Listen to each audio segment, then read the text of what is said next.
मला एक वेडा भेटला होता.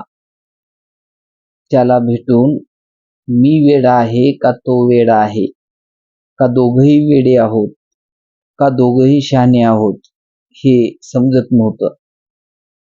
प्रश्न असा होता, तो मला म्हणत होता की साहेब, मी ज्याला डावं समजतो त्यांना सर्व लोक उजवे समजतात आणि मी ज्याला उजवा समजतो त्या हाताला सर्व लोक डावे समजतात.